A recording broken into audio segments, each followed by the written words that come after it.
Hi everyone. If you think retirement is about slowing down, think again, because in this video I'm sharing my tips for turning retirement into our most vibrant years yet, full of energy, enthusiasm, and a newfound passion for living. I'm John. I'm 61 years old, and after a 39-year corporate career, I was feeling drained, demotivated, and burned out. So, with a few changes to my financial plans and some simple adjustments to my lifestyle, I was able to retire from my corporate job, to pursue new adventures, and to find a renewed sense of purpose. Now, I'm a certified personal trainer and a wellness coach. And most of all, I'm passionate about discovering and sharing what it takes to thrive in retirement. In this video, I am tackling the outdated myth that retirement is the end of the road. And if you're new here, please consider hitting that subscribe button and the notification bell so that you'll receive updates on my latest videos as they come out. Retirement isn't the end of the road, it's a new beginning. Many seniors report that this time of life is their most vibrant years yet. Tip 1, prioritize your health and well-being. Studies show that seniors who engage in regular physical activity decrease their risk of chronic disease by up to 50%. And increase their overall happiness by up to 30%. Throughout our working careers, it's hard to prioritize our own health and fitness.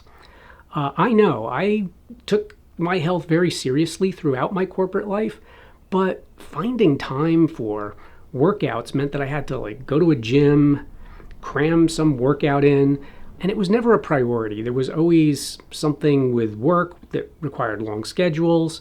There were family commitments, things I had to do, just not enough time in the day. Retirement is an opportunity to reset those priorities.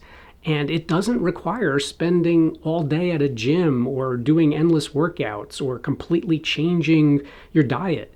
Retirement, because we have more time, we can reset those priorities and integrate well-being and health into our lives. We just need to put a little focus on it and to make it our priority. And let's face it, without our health, without a sense of well-being, how can we really thrive and feel energetic and enthusiastic about our lives? So here are a few things that I recommend from a health and wellness perspective that I think every retiree should do. Number 1, see your doctor.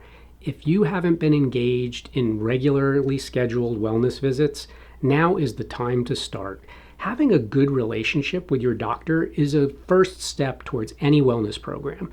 Any good personal trainer or wellness coach will ask you, when was the last time you saw a doctor and what are some of the things they're telling you to do? Now is the time to set some basic goals. It doesn't have to be extravagant. It doesn't have to be great big new ideas. It could be as simple as just wanting to feel better. And with that, you want to build on those goals and create some healthy habits. Things like daily walks. And yes, maybe join a gym, but only if that's right for you. You can set up a home gym. I talked about from a nutrition perspective, look at what it means to eat right. Make some of your own meals. We buy way too much food out of packages. We spend way too much time eating things that are prepared for us. Spending a little time in the kitchen, just getting a meal ready and looking at what the value of that meal is, the nutrition, making sure that you're getting all the right nutrients, both macro and micronutrients throughout the day. This is an important thing. And the beauty is now that we're retired, we can spend that time. We can take the time that we were spending doing other things, work commitments and other priorities, and reprioritize and lean into health and well-being. And that's sort of the last thing, is just understand what it means to be healthy, understand what wellness is. Do you have energy? Are you feeling low energy? Are you enthusiastic? Are you feeling like you could get up and do the things that you've always wanted to do, the trips you wanted to go on, the adventures you want to have? And that's why we need to prioritize our health and well-being and give it the focus it deserves in our lives. Create a daily routine with purpose. 70% of retirees report a greater sense of accomplishment and satisfaction from establishing a regular daily routine. And a purposeful routine can boost our energy levels and reduce stress. If you watched some of my earlier videos, you'll see me talk about how my initial routine when I retired was a hot mess. I had a whole list of things I wanted to do. I was trying to do too much, but it was haphazard. I wasn't getting up the same time every day.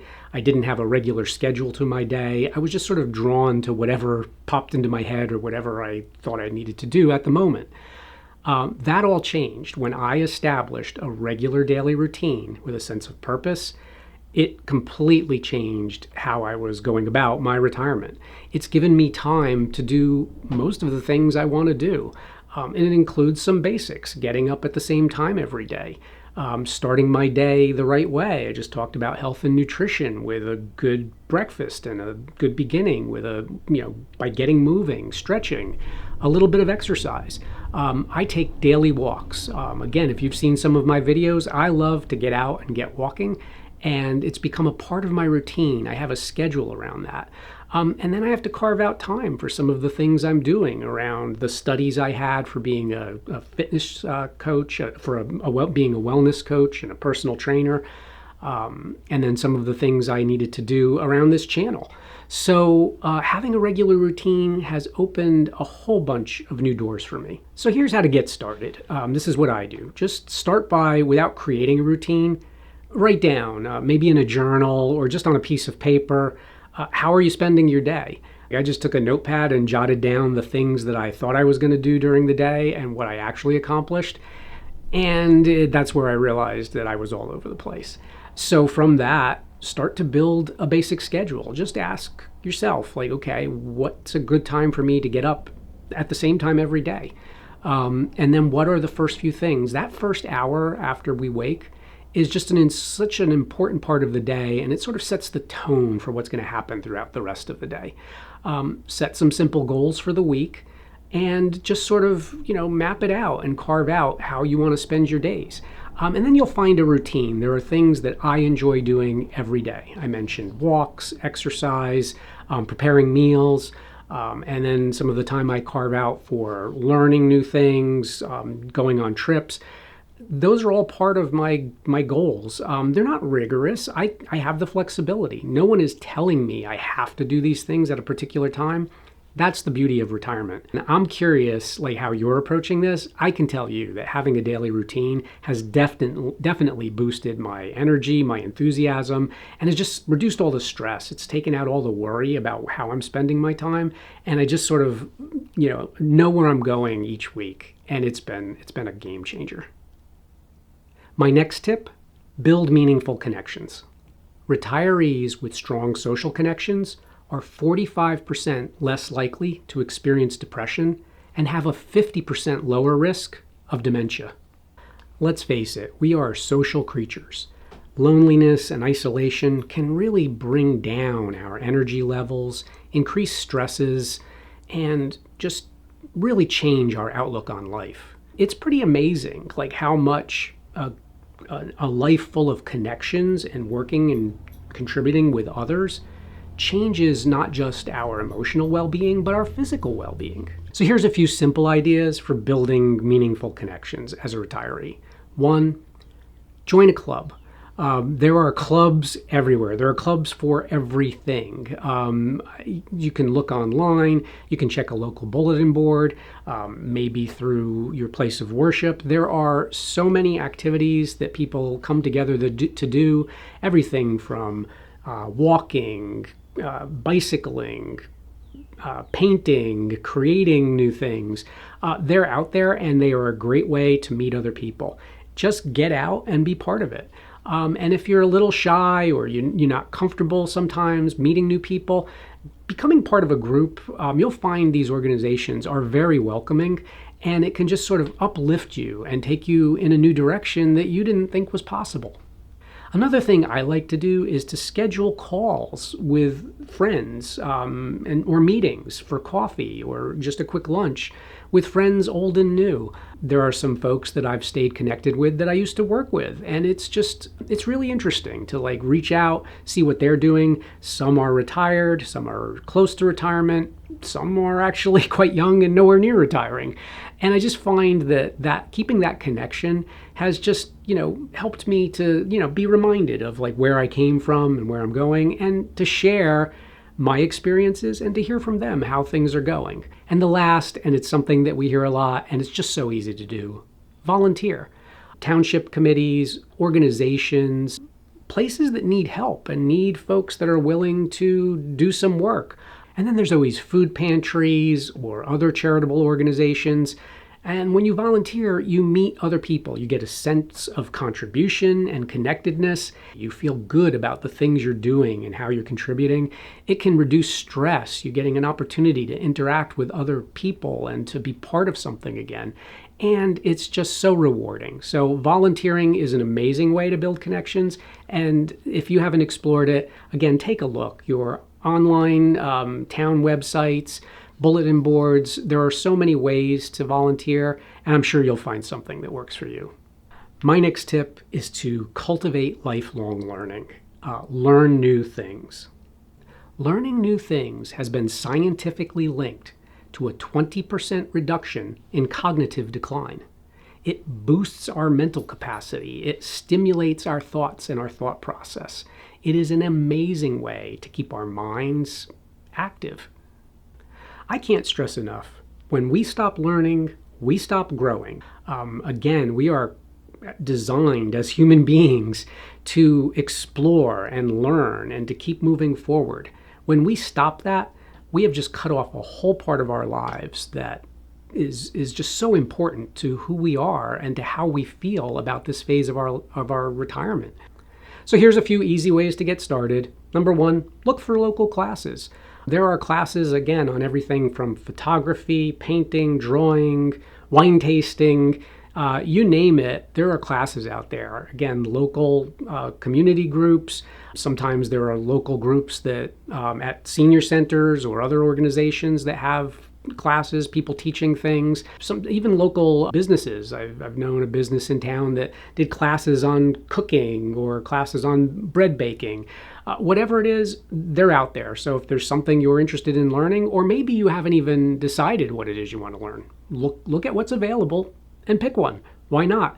We're retired. We have the time. Pick whatever just attracts your interest. Another is explore online study. That's what I did. I was interested in leveling up my fitness and wellness abilities and coaching. So I looked around and I found an online program where I was able to do a self-paced, self-study, online courses, really great videos on the things that I needed to know, and an exam at the end. The personal trainer exam was a little stressful. It was proctored. They made sure people weren't cheating. It had a time limit, but it was a serious business, and it required me to put a focus and use my brain in a way that I didn't have to before. But again, because it wasn't boring, it was something that I really enjoyed doing. And maybe the simplest way is learn by trying. You try something. And you see what works and what doesn't, and then maybe do a little of your own research. It can be that simple. Drawing, I've known people who take up painting or art. And so what's the first thing? They don't necessarily have to go take classes, but try it, try something. And if you like it, well, then that leads to the new possibilities. And then maybe you'll take a class, maybe you won't. Maybe you'll find out you really don't like it. You won't know till you try. And my last tip, share and celebrate your journey. Did you know that sharing our experiences and reflecting on milestones and achievements can create a 15% boost in our overall mental health and resilience? And sharing what we've done and what we've experienced can open up new possibilities, because as we share, others share with us. And we build communities of people who are interested in discussing these topics. Sharing and celebrating what we've done is truly a way to boost confidence as we look at and reflect on what we've achieved, and to stimulate us to try harder and to try new things. Even though we're retired, we want to keep growing, and we want this journey to continue as long as it can. And here's just a couple of really simple ideas. One, you can start a journal. Writing something a little every day is just a great way to document your life journey and to look back, and then to go back and look at some of the things you thought, what you were thinking when you started retirement, where you think it's going. And journaling is easy. Blank pages and a pen, and you're set to go. If you've got a little bit more of a sense of adventure, start a YouTube channel. It's a great way to share. I've enjoyed building this community, connecting with others, sharing my experiences, hearing from others what their experiences are. Having a YouTube channel is just an amazing experience. Thank you so much for watching and being a part of the Retired for Life community. And now I'd like to hear from you. What are you doing to stay vibrant in retirement? And if you're not already a member of this community, please consider hitting the subscribe button, the like button, and the notification bell. It'll really help this channel grow and this community to keep expanding. And remember, every day is a new opportunity to explore, grow, and find new purpose. Until next time, stay vibrant and keep thriving.